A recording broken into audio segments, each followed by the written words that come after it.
Imagina a situação de um auditor fiscal que assina a liberação de uma isenção tributária milionária.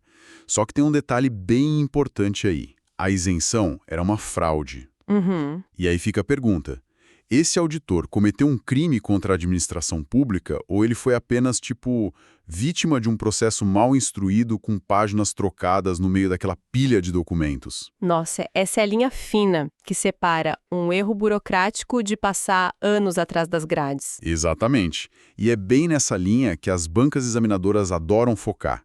Então, sejam todos muito bem-vindos e bem-vindas à nossa 26ª imersão do Manda Resumos. É isso aí. O alvo da nossa análise de hoje é super claro. A gente vai destrinchar os labirintos do direito penal para o tão aguardado concurso da Secretaria da Fazenda do Pará, a Cefaz Pará. A nossa missão aqui não é, ficar recitando a letra fria da lei. É entender o mecanismo por trás dela. Bom, essa provocação inicial vai direto ao ponto, né? Para quem almeja uma vaga na Cefaz Pará, compreender a intenção por trás de uma conduta é o que realmente garante a aprovação. Com certeza. E o material que fundamenta a nossa análise de hoje, ele transita desde a teoria geral do delito até aquelas legislações extravagantes mais densas, as mais sensíveis para o fisco. Tipo os crimes contra a administração pública, tributários, né? Exato. Crimes tributários, a nova lei de improbidade. O segredo para não cair em pegadinha é dominar o porquê de cada regra existir. Quando a lógica do sistema penal fica clara na mente, qualquer questão de prova se torna só a aplicação de um conceito que a gente já conhece. Faz total sentido. Mas, para aplicar esses conceitos, a primeira coisa que a gente precisa estabelecer é o tabuleiro onde esse jogo acontece, certo? Uhum. As regras do jogo? Isso. O direito penal tem regras muito rígidas sobre onde e quando a lei brasileira alcança um crime. E existe aquele mnemônico famosíssimo entre a nossa audiência, né? O clássico Lubitate. O salva-vidas das provas. É o verdadeiro código de trapaça de quem está estudando. Lugar do crime é ubiquidade, tempo do crime é atividade. Mas vamos tirar isso do papel. Por que o Código Penal escolheu focar no momento da ação para definir o tempo do crime, mesmo que o resultado aconteça, meses depois? Olha, a escolha pela teoria da atividade para o tempo do crime tem um motivo prático bem forte que está ligado à mente do agente. O direito penal precisa avaliar a imputabilidade da pessoa no exato momento em que ela tomou a decisão e agiu. Entendi. No momento da ação. Isso. Pensa num indivíduo de 17 anos e 11 meses. Ele comete uma fraude que só vai gerar um dano financeiro aos cofres públicos um mês depois. Quando ele já tem 18 anos. Exato. Mas o que conta é a idade no momento da ação. Então ele era inimputável quando agiu. Caramba! Detalhe perigoso para cair em prova. E sobre o lugar do crime? Bom, para o lugar do crime, a teoria da ubiquidade abraça tanto o local da ação quanto o do resultado. A ideia é justamente ampliar a jurisdição do Brasil. Para não deixar ninguém escapar, né? Garantindo que não tenha brechas para impunidade, principalmente em crimes transnacionais. Essa ampliação de jurisdição nos leva direto para a extraterritorialidade. E aqui tem um ponto que parece que foi escrito sob medida para a Cefa Pará. A extraterritorialidade incondicionada age quase como um instinto de sobrevivência institucional do Estado. É uma ótima analogia. A lei diz que crimes contra a administração pública ou o patrimônio público, mesmo cometidos no exterior, mesmo por estrangeiros, e olha só, mesmo que o agente já tenha sido absolvido afora, vão ser punidos pelo Brasil. Não importa o que aconteça fora. Exato. O Estado brasileiro basicamente bate na mesa e diz que o cofre é dele e não importa o que a justiça de outro país decidiu. Essa leitura captura perfeitamente a essência do princípio da proteção, que o pessoal também chama de princípio da defesa. O Brasil simplesmente não delega a proteção dos seus interesses vitais para soberanias estrangeiras. E já que o foco deste mergulho acabou batendo na questão da intenção e de quem comete o crime, a gente precisa voltar àquela cena da isenção milionária fraudulenta do início da nossa conversa. Sim. O auditor e os papéis trocados. Isso. No Brasil, adotamos o conceito analítico tripartite de crime. Ele precisa ser um fato típico, ilícito e culpável. E é exatamente aqui que muitos futuros aprovados acabam perdendo pontos. Confundindo erro de tipo com o erro de proibição. Nossa, o tempo todo. A confusão é clássica. Então vamos contextualizar isso para a realidade de quem vai auditar impostos. Como a gente aplica o erro de tipo e o erro de proibição lá no dia a dia da Secretaria da Fazenda? Vamos lá. O erro de tipo, ele recai sobre a realidade fática. O agente tem uma falsa percepção da materialidade do que está fazendo. Ele não vê a coisa como ela é. Exato. No nosso exemplo, o auditor assina a isenção fraudulenta, porque alguém, de forma bem sorrateira, trocou a página principal do processo físico minutos antes dele assinar. Ele acreditava de verdade estar assinando um documento de rotina. Isso. Ele ignora a realidade factual. Como falta consciência do que se faz, o erro de tipo sempre afasta o dolo, não tem intenção. Entendi. Eu gosto de usar uma analogia aqui. O erro de tipo é tipo colocar sal no café achando que é açúcar. Adoro essa comparação. A pessoa não sabia o que estava fazendo, a percepção estava toda errada. Mas e o erro de proibição, então? No erro de proibição, a realidade material é cristalina para o agente. Ele sabe que é sal. Opa! Só que a percepção jurídica dele é falha. Imagine um auditor que concede uma isenção fiscal milionária de propósito. Ele sabe exatamente quais valores e quais empresas estão envolvidos. A realidade fática está dominada. Totalmente posta. No entanto, ele faz isso porque ele acredita genuinamente que um decreto estadual recente, que na verdade é inconstitucional e não tem validade nenhuma, dá permissão para ele agir assim. Caramba! Ele sabe o que faz, mas acha que o direito permite. Seguindo a sua analogia, é saber que é sal, mas acreditar genuinamente que a lei permite e até encoraja a beber café salgado. Genial. É uma falsa valoração normativa. Exato. E o detalhe de prova é que o erro de proibição não afasta o dolo da conduta. Ele ataca a culpabilidade. Especificamente a potencial consciência da ilicitude, certo? Perfeito! Fica muito mais tangível quando a gente sai daqueles exemplos super engessados dos manuais e coloca o servidor público no centro da ação, né? Com certeza. Agora, se o erro de tipo e o de proibição lidam com percepções equivocadas da realidade, como o sistema lida com alguém que desliga a própria percepção de propósito? O clássico problema da embriaguez. Exato. Isso nos leva para a teoria da actio libera in causa, a ação livre na sua causa. Porque o Código Penal afirma, de forma bem categórica, que a embriaguez voluntária não exclui a imputabilidade. O juiz meio que volta no tempo até o momento do primeiro gole, né? É bem isso. A mecânica dessa teoria é exatamente criar essa ficção jurídica, uma máquina do tempo para voltar ao momento em que o indivíduo era livre e consciente. Se o agente escolheu beber, o sistema entende que ele assumiu o risco. O direito penal se recusa a beneficiar a pessoa por uma inconsciência que ela mesma provocou. Mas olha, vamos desembolar a lógica disso, porque sinceramente me parece ter um buraco enorme aí. Como assim? Imagine que um auditor vai a um churrasco de domingo. Ele decide tomar umas cervejas a mais para celebrar o aniversário de alguém, sem maldade nenhuma, sem intenção de fazer nada errado. Certo, uma situação normal. Aí, por uma infelicidade do destino, ele tem um blackout alcoólico absoluto. Vai para casa no estado de sonambulismo, liga o notebook de trabalho e acidentalmente deleta um banco de dados crucial da Cefaz. Nossa, um pesadelo. Total. E a lei usa essa máquina do tempo para dizer que ele agiu com dolo de destruir o patrimônio público só porque deu o primeiro gole livremente lá no churrasco. Punir alguém por um crime cibernético super complexo só porque a pessoa decidiu beber horas antes. Isso não soa um pouco injusto? Olha, não só injusto, soa inconstitucional para muitos. O seu questionamento é profundo e toca no exato ponto de tensão que os maiores doutrinadores modernos vivem apontando. Jura? Sim, juristas como Guilherme Nucci criticam duramente essa aplicação irrestrita. Justamente por esse motivo, ela acaba criando uma responsabilidade objetiva. Que é punir pelo resultado e não pela intenção, né? Exatamente. E o nosso sistema exige a comprovação de dolo ou culpa para o fato específico.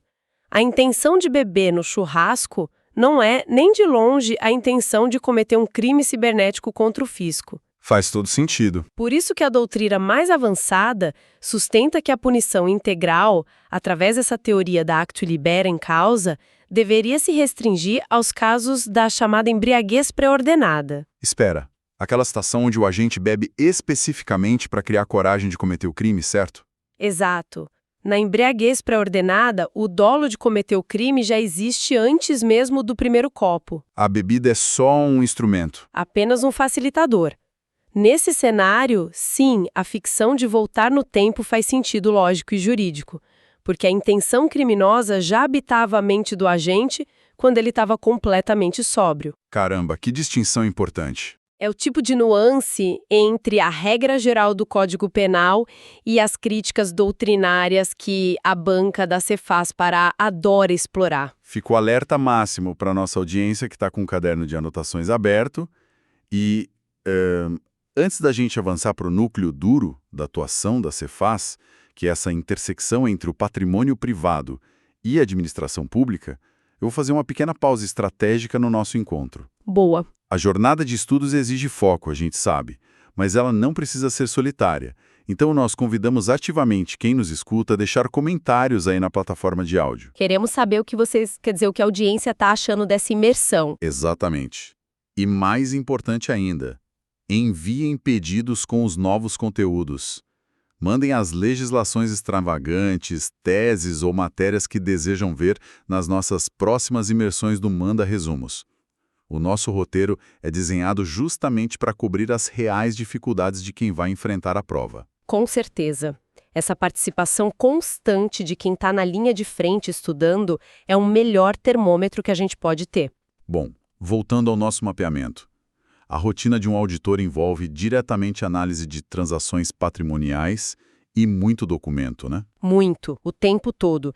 E o direito penal sofreu alterações sísmicas nessa área, especialmente com o pacote anticrime, a Lei 13.964 de 2019. Que alterou a natureza da ação penal no crime de estelionato. Isso.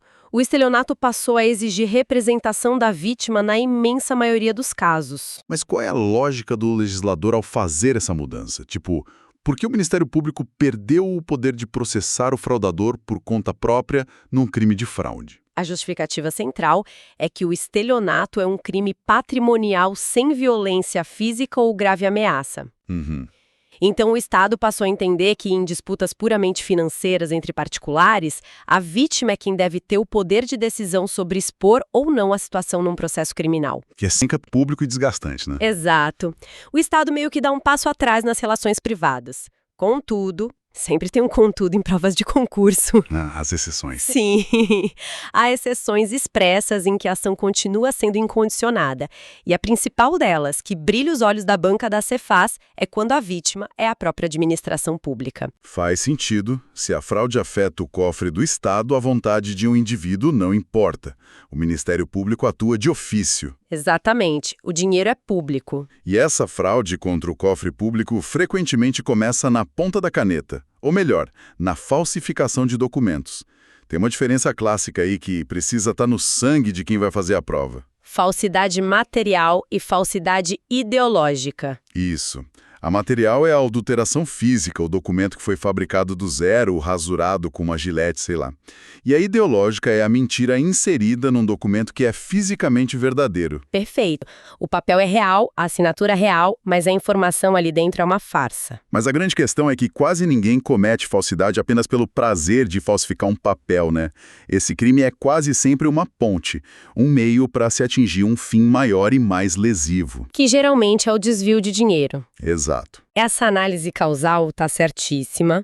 A falsidade é o instrumento que abre as portas para os crimes praticados por funcionário público contra a administração em geral. E o ápice desse desvio é o peculato previsto lá no artigo 312. Onde o servidor se apropria, desvia ou subtrai um bem do qual ele tem posse em razão do cargo que ocupa. Isso. E a banca costuma focar muito, mas muito mesmo, no peculato culposo. O culposo. Que ocorre quando a negligência do servidor acaba permitindo que outra pessoa cometa um crime. A peculiaridade de ouro aqui é que no peculato culposo, se o servidor reparar o dano antes da sentença irrecorrível, a punibilidade é totalmente extinta. Olha, vamos colocar uma lupa nisso aí porque gera muita confusão na cabeça de quem estuda. Vamos lá. Se um servidor comete peculato culposo, o Estado permite que eles simplesmente devolvam o dinheiro e o crime desaparece. Tipo, a punibilidade é extinta de vez. Isso não soa como permitir que o servidor compre a saída da justiça criminal. Sob a ótica do cidadão comum, soa como um privilégio imenso, com certeza. Mas a lógica pragmática do direito penal e administrativo aqui é recuperar o erário, ponto. O foco é no dinheiro voltando. Exato. O legislador entende que a negligência, a culpa estrita ali, não revela um criminoso perigoso que precisa ser isolado da sociedade. O que o Estado mais quer é o dinheiro de volta aos cofres públicos. Então, oferecer a extinção da punibilidade é meio que a isca mais eficiente para garantir essa reparação rápida. Uma isca perfeita. Mas vale lembrar de um detalhe para a prova. Se a devolução ocorrer depois da sentença irrecorrível, a punibilidade não se extingue. A pena imposta é apenas reduzida pela metade. Caramba, essa lógica de mercado dentro do direito penal é impressionante. E bom, além do peculato, a gente tem outras figuras que exigem uma atenção cirúrgica aos verbos do tipo penal, né? Como a concussão, a corrupção passiva e a prevaricação. Nossa, essas três caem o tempo todo. Vamos tentar desembolar isso de forma prática e traçar a linha exata que separa a intenção do servidor em cada uma delas. A concussão, lá no artigo 316, carrega o verbo exigir. Isso. É o aperto, é a coerção, é o famoso paga ou sofre as consequências, uma pressão direta da autoridade. Já a corrupção passiva, no artigo 317, usa os verbos solicitar ou receber. É a negociação sombria, o que eu ganho com isso, não tem posição de medo, é uma troca de favores. O delineamento é super preciso. A concussão impõe um temor na vítima, que acaba cedendo à exigência por puro medo de represálias do Estado. Já na corrupção passiva, há uma mercantilização da função pública. A vítima frequentemente se torna parceira do esquema. E a prevaricação não tem a ver com dinheiro, né? Exato, o artigo 319 muda totalmente de figura. O servidor retarda ou deixa de praticar um ato de ofício não por propina, mas para satisfazer interesse ou sentimento pessoal. Pode ser ego, preguiça, vingança. Qualquer um desses. Se um auditor engaveta uma multa de uma empresa apenas porque o dono é um inimigo pessoal e ele quer prejudicar, ou até porque tem preguiça de fazer o relatório enorme, isso é prevaricação. Mas e se não provarem esse sentimento? Aí que tá a mágica. Se o Ministério Público não conseguir provar esse sentimento pessoal, o crime de prevaricação simplesmente cai por terra. E exatamente essa necessidade de provar a intenção oculta na mente do servidor que nos conduz para o verdadeiro campo minado desse edital. As legislações extravagantes. O coração da prova da Cefaz-Pará. Quando a gente olha para a Lei de Improbidade Administrativa, a famosa LIA, que sofreu aquela alteração monumental pela Lei 14.230 de 2021, a palavra de ordem passou a ser o dolo específico. Mas qual foi o gatilho real para essa mudança tão drástica?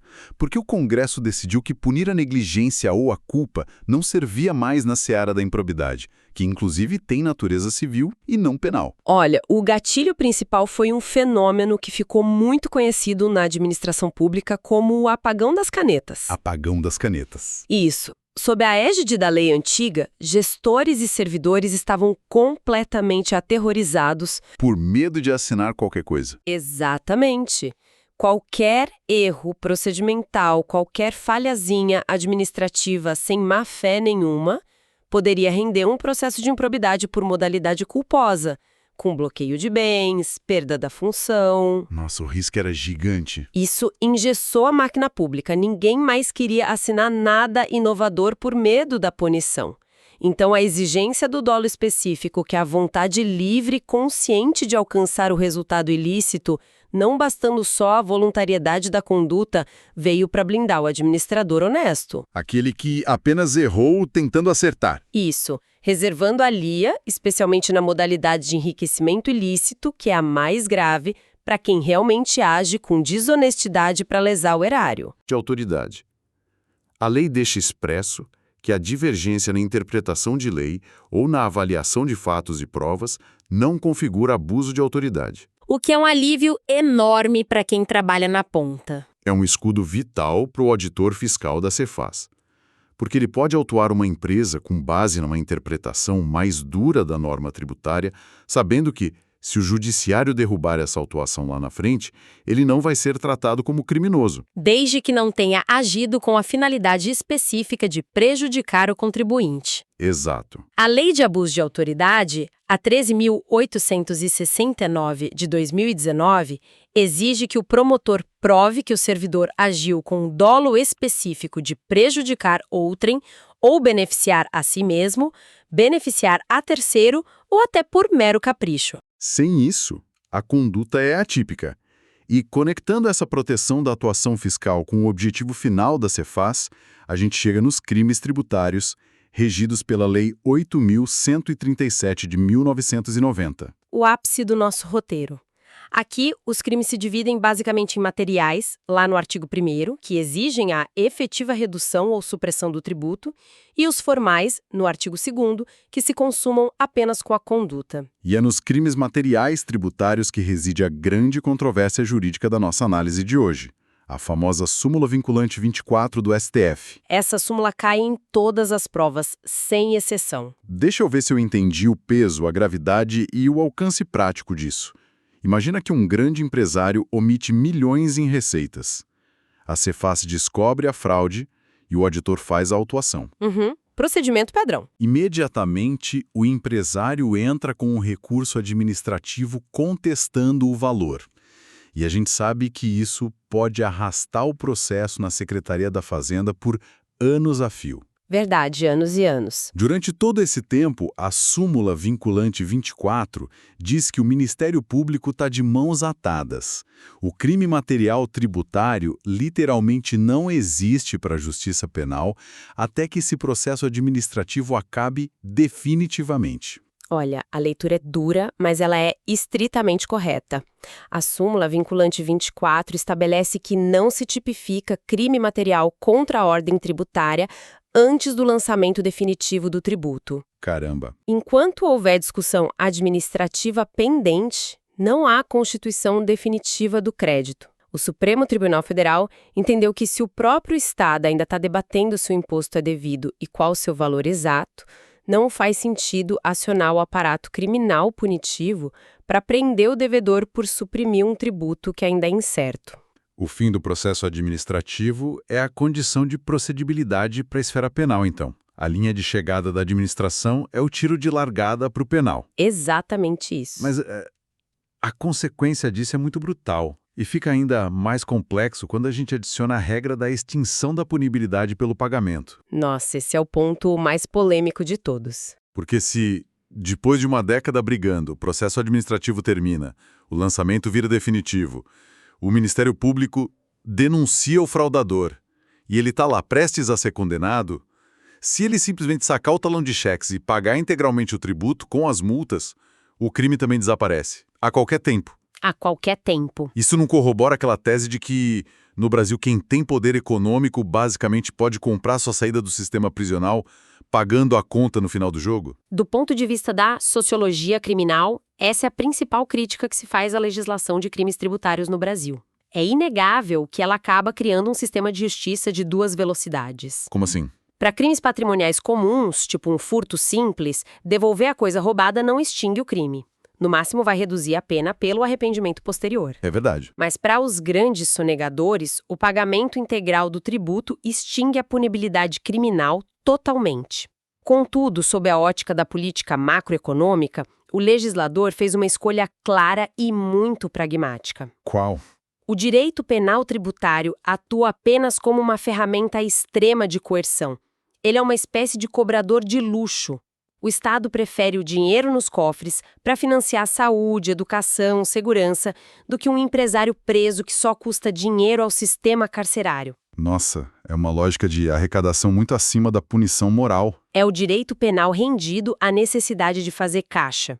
Impressionante como analisar as engrenagens por trás da lei muda totalmente a forma como a gente enxerga as questões de prova. Mas, bom, nós chegamos ao fim da nossa 26ª imersão.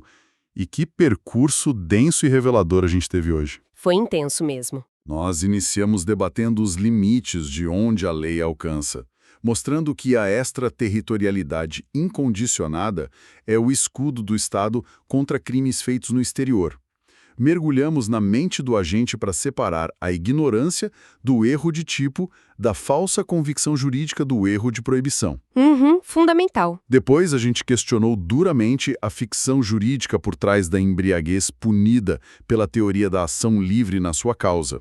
Avançamos pelas fraudes documentais que preparam o terreno para o peculato. Dissecando a concussão e a prevaricação. Exato. E fechamos mostrando como o dolo específico revolucionou a improbidade administrativa e como a súmula vinculante 24 transforma o direito penal num instrumento de arrecadação do fisco. Sabe que o encadeamento lógico de todos esses institutos penais é o que constrói uma base inabalável para quem enfrenta provas de altíssimo nível? Sem dúvida. Foi uma análise profunda, conectando a dogmática clássica às exigências práticas e modernas que aguardam os futuros auditores. E eu quero agradecer de forma muito especial a paciência, o foco e a companhia de quem nos escuta durante todo este mergulho do Manda Resumos.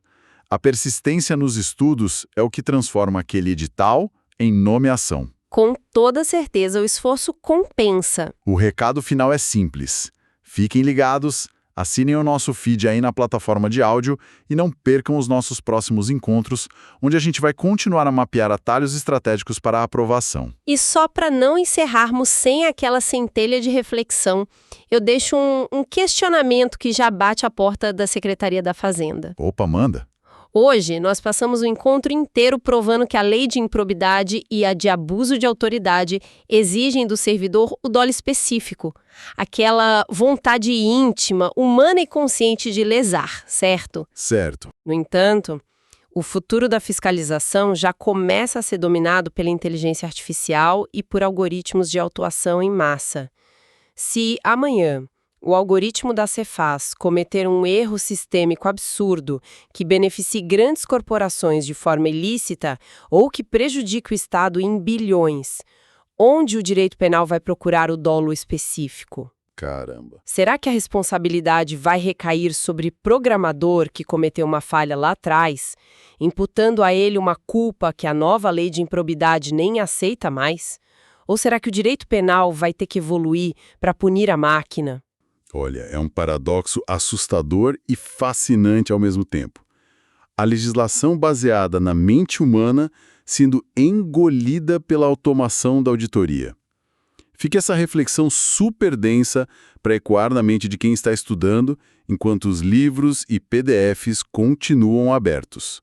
Um forte abraço e até o nosso próximo encontro.